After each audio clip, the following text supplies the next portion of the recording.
Good evening all. TNUSRB SI exam முந்தானேத்து results வந்து publish பண்ணியிருந்தாங்க. அதில் வந்து நிறைய இஷ்யூஸ் வந்து சொல்லியிருந்தீங்க. ஓப்பன் அண்ட் டிபார்ட்மெண்ட் கேண்டிடேட்ஸு நிறைய மார்க்ஸ் ஸ்கோர் பண்ணவங்களோட நம்பர் வந்து ரிஜிஸ்ட்ரேஷன் நம்பர் வந்து அந்த அஃபிஷியல் ரிசல்ட்ஸில் வந்து வரல. கம்மியாக ஸ்கோர் பண்ணியிருந்த சில பேரோட நம்பரும் வந்துருந்துச்சு அப்படின்ற மாதிரி சொல்லியிருந்தீங்க. இதில் டிஎன்யூஎஸ்ஆர்பியோட அஃபிஷியல் வெப்சைட்டில் உள்ள அந்த பழைய ரிசல்ட்டை வந்து அவங்க எடுத்துட்டாங்க.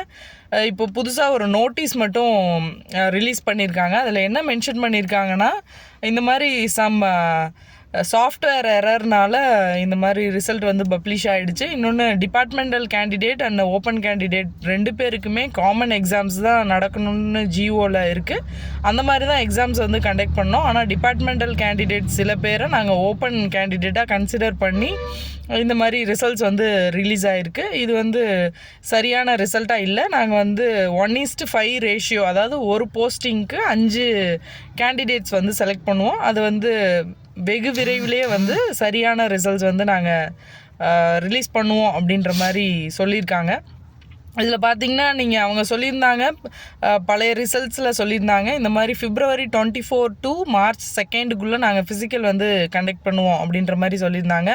இப்போ ரிசல்ட்டில் சில மாறுதல்கள் இருக்கனால இந்த டைமுக்குள்ளே அவங்க சொன்ன டைமில் வந்து ஃபிசிக்கல் நடக்குமான்றது நமக்கு டவுட்டு. இது வந்து உங்களுக்கு எல்லாருக்கும் கொஞ்சம் நல்லது தான். ஏன்னா வந்து உங்களுக்கு ஃபிசிக்கலுக்கு ப்ராக்டிஸ் பண்ணுறதுக்கு கொஞ்சம் அதிகமான டேஸ் வந்து கிடைக்கும். கொஞ்சம் வாய்ப்புகள் வந்து அதிகமாக இருக்குது. ஏன்னா பழைய டேட் படி பார்த்தா உங்களுக்கு 25 to 30 டேஸ் தான் இருக்குது. அதுக்குள்ளே வந்து ஃபிசிக்கலை வந்து ரெடி பண்ணுறது ரொம்ப கஷ்டம், சிரமமாக இருக்கும். புதுசாக ஃபிசிக்கல் ட்ரை பண்ணுறவங்களுக்கு அது சிரமமாக இருக்கும்.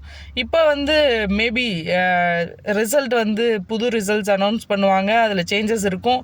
உங்களுக்கு ஃபிசிக்கலுக்கான டேட்ஸ்லேயும் கண்டிப்பாக சேஞ்சஸ் இருக்கும்.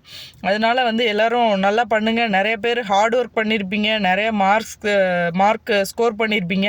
ஆனால் அவங்களுக்கெல்லாம் ரிசல்ட் வரலன்றது மிகப்பெரிய வருத்தத்தை கொடுத்துருக்கும். கண்டிப்பாக இந்த நேற்றும் இன்றைக்கும் 2 டேஸ் வந்து நீங்கள் ரொம்ப சஃபர் ஆகிருப்பீங்க. அதனால் ஹார்ட் ஒர்க் பண்ணவங்க என்றைக்குமே உங்களுக்கு ஃபெயிலியர் வராது. உங்களுக்கு கண்டிப்பாக சக்ஸஸ் கிடைக்கும். அதனால் நம்பிக்கையோடு இருங்க.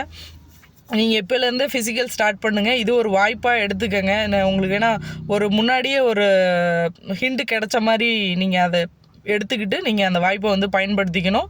இன்னொன்று இந்த ரிசல்ட்டில் இருந்தவங்களோட என்ரோல்மெண்ட் நம்பர் வந்து ஃபைனல் நெக்ஸ்ட்டு அஃபிஷியலாக ரிசல்ட்ஸ் வரும்போது என்னோடய நம்பர் இருக்காதா, நான் வந்து ரிஜெக்ட் ஆயிடுவேனான்னு நினச்சி நீங்கள் வருத்தப்பட வேணாம். மேக்ஸிமம் வந்து இந்த ரிசல்ட்ஸில் இந்த என்ரோல்மெண்ட் நம்பர் இருந்தவங்க நெக்ஸ்ட்டு ஃபேஸ்லேயும் இருப்பீங்கன்னு எதிர்பார்க்கலாம். ஏன்னா ஃபுல்லி எரராக ஒரு ரிசல்ட் வந்து அனௌன்ஸ் பண்ணியிருக்க வாய்ப்பு இல்லை. அதனால் நீங்களும் உங்களோட ஃபிசிக்கலில் வந்து நல்லா கான்சன்ட்ரேட் பண்ணுங்கள்.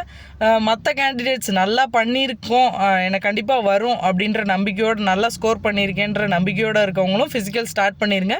இது உங்களுக்கு ஒரு எக்ஸ்ட்ரா வாய்ப்பாக எடுத்துக்கோங்க.